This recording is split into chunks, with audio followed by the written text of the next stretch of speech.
Sobat Pemilu, tahukah kalian apa itu sistem pemilu? Sistem pemilu adalah seperangkat aturan dan pedoman bagi masyarakat untuk memilih. Sobat Pemilu, menghadapi pemilu 2029, KPU sedang mengkaji beberapa sistem pemilu yang akan digunakan pada pemilu 2029.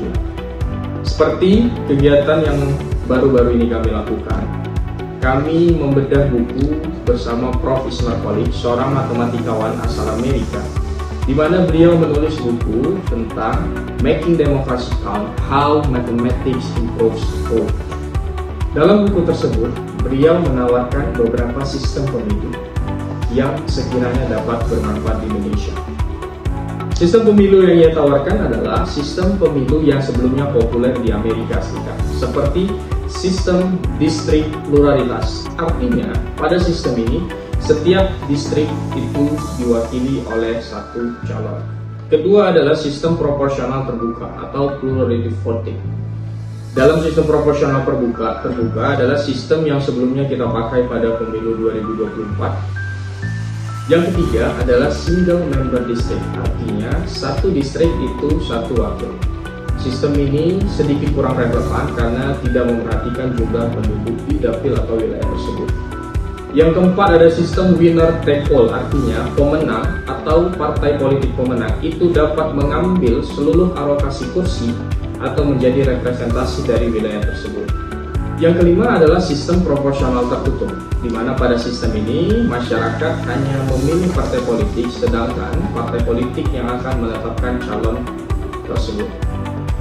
Yang keenam adalah tawaran mengganti sistem proporsional terbuka yang sebelumnya kita pakai dengan sistem instant runoff atau ranked choice voting, di mana pada sistem ini masyarakat tidak mencoblos salah satu calon, melainkan mengurutkan calon berdasarkan skala prioritas dan preferensi mereka. Sebagai contoh, terdapat 3 calon pada pemilihan dengan 100 voters atau pemilih. Masyarakat itu mengurutkan 100 voters itu mengurutkan dari ketiga ini siapa yang menjadi pilihan pertama, kedua, dan ketiga mereka. Katakan dari ketiga ini 100 voters, 45 orang mengurutkan calon A sebagai pilihan pertamanya, 35 orang mengurutkan calon B sebagai pilihan keduanya, dan 20 orang mengurutkan calon C sebagai pilihan ketiganya. Pada sistem ini, pemenang pemilu harus memperoleh suara 50% plus 1. Karena dari ketiga calon tidak ada yang memperoleh suara 50%, maka calon ketiga dengan perolehan suara terendah, yaitu 20 orang, itu dieliminasi.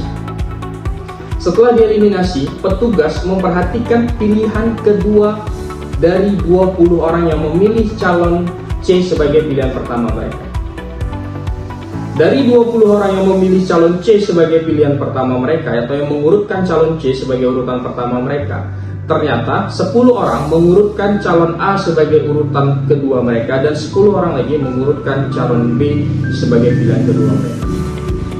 Otomatis setelah dijumlahkan, calon A memperoleh suara 45 ditambah 10 menjadi 55 suara, dan calon B memperoleh 35 ditambah 10 suara menjadi 45 suara, sehingga calon A lah yang memenangkan pemilu tersebut. Sistem ini umumnya dipakai di negara bagian Amerika pada pemilihan wali kota Boston, Amerika, Alaska, dan yang terakhir di New York City. Di Irlandia sistem ini dipakai pada pemilihan presiden, di Australia ini dipakai pada pemilu, dan di Papua Nugini ini dipakai pada pemilihan legislatif. Nah, Sobat Pemilu, sekian penjelasan tentang sistem pemilu. Sampai ketemu di video selanjutnya. Terima kasih.